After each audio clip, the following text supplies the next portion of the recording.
Hello, hello. Welcome again to another live from me, Neil Millard, the DevOps person what helps IT professionals become contractors. I'll work on that pitch. I'm sure it'll get better.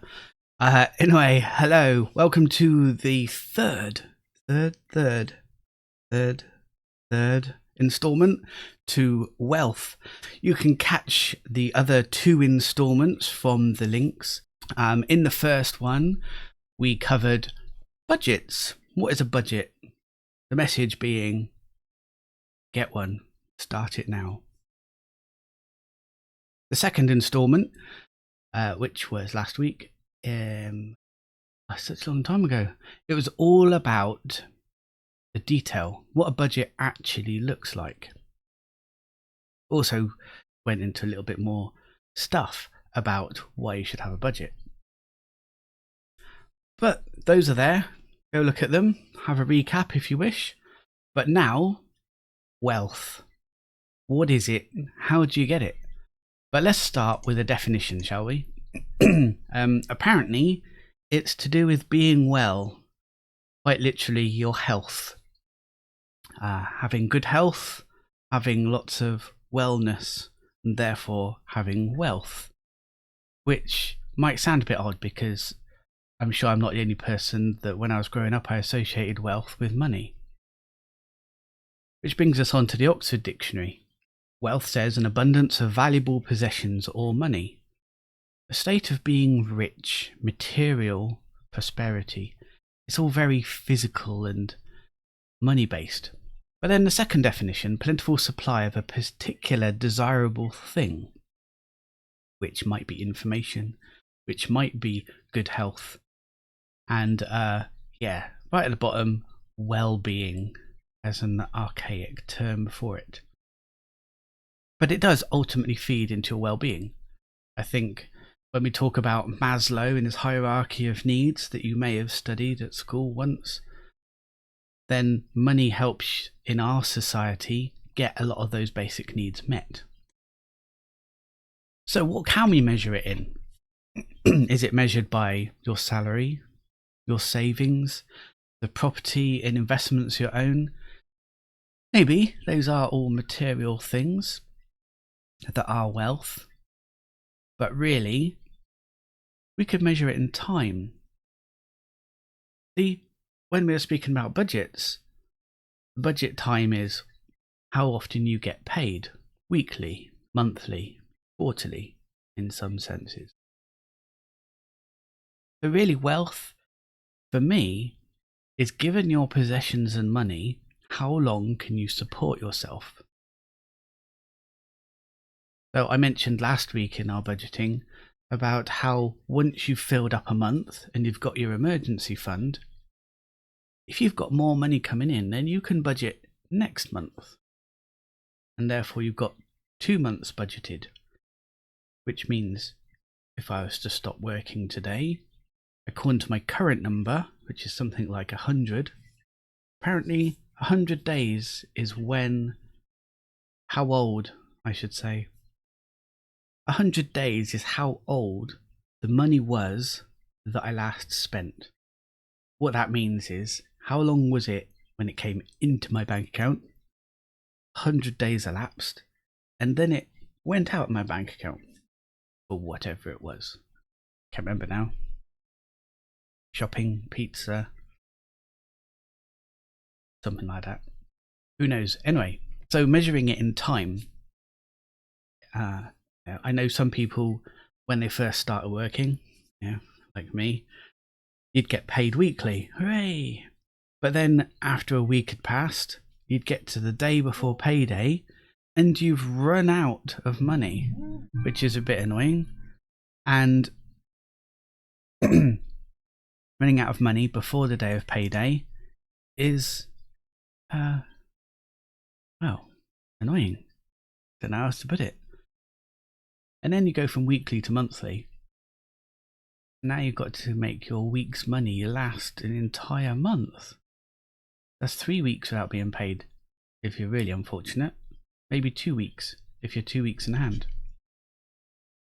But it's all about when you get paid to how or when you spend it. budget is how you spend it, and the when you spend it is your wealth, how long it lasts for. So when you're an employee, you have a couple of options of how you describe your wealth. It's your salary. It's that monthly money coming in. And if you budget it well, you can make that money last longer than a month. And then that just builds on itself. You know, if you can make your monthly pay packet last 32 days, then when you come to budget the next month's pay packet, you'll be budgeting for 33 days because you've got an extra day in hand. Of course, you also get given the option to pay into a pension. And what you might not know is when you get the pension pot, it'll have some money in it. And then when you take that out of there, you've got an option to take some of the cash out, you know, cash tax-free lump sum or something they say. It's not tax-free, by the way, but a lump sum out of the pension. Then with the rest of it, you're encouraged to buy an annuity, which is a bit like a reverse life insurance thing. Essentially, you buy a thing and they give you in this turn, monthly income coming in. Again, we come back to that time. It's all about monthly.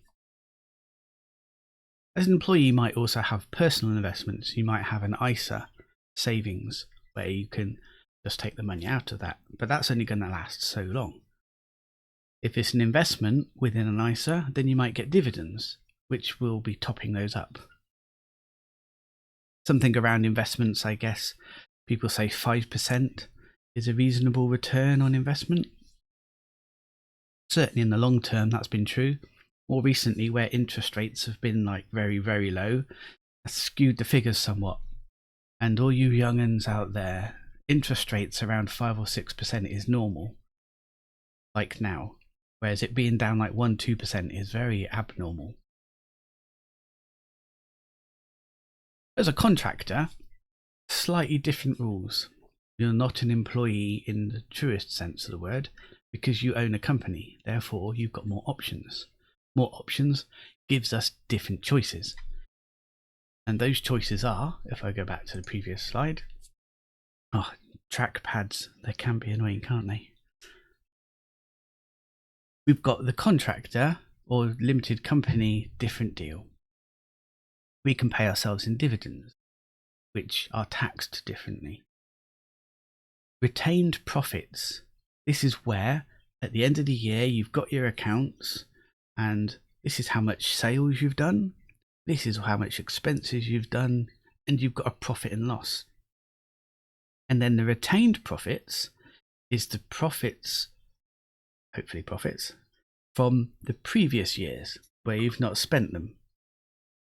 So I've just been told that I'm not sharing my slides, so that's because you're looking at my lovely face. Let me change to this cam here.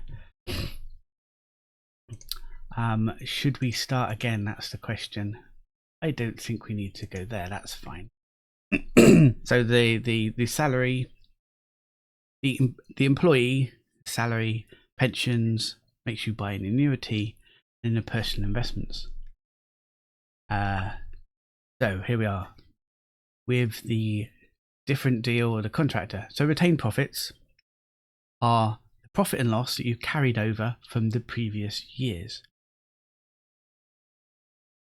Then, because it's a company, it can also have multiple streams of income. It could own property, if that's your thing. It could have royalties if you've written books or articles or software. And it can use those retained profits and invest those somewhere so it can have investments. It can have its own stocks and shares in other companies. It can invest in funds and make those retained profits build even more. But to what end? Again, it's about measuring in days or money. In days or months. How long does payday last? How long does a dividend last? How many months ahead are you budgeting? You should only ever budget the money that you've actually got in your hands or bank account. Anything else of that is just crystal ball gazing. You never know when you might be sacked. I mean, Sam Altman didn't see it coming, and who knows where he's going to end up. So how many months can you budget ahead with the money you've currently got in your bank?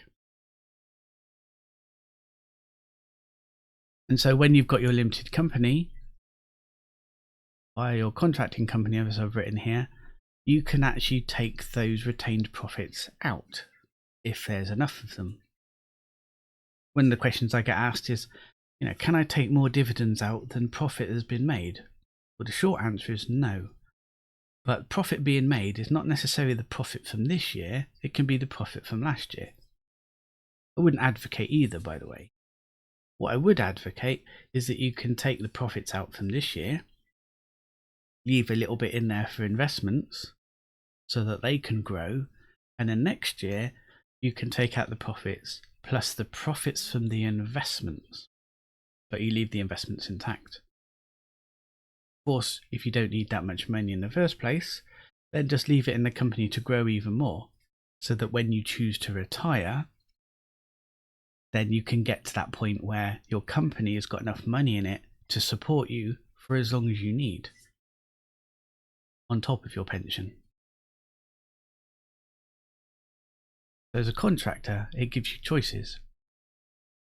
When you get paid, how you take holiday, and when and how you save for retirement. Another option for saving retirement is paying into the pension, or for keeping that money in your limited company where it can still pay you after you've stopped billing. And choices means freedom. What lifestyle do you want? Do you want to live in a warm country? Do you want to live in a cold country? Hey, some people like beaches, some people like skiing. It's your choice. Maybe you want to be a contractor and have that lifestyle now. You can be a nomad, a digital nomad as they're called, and go through that.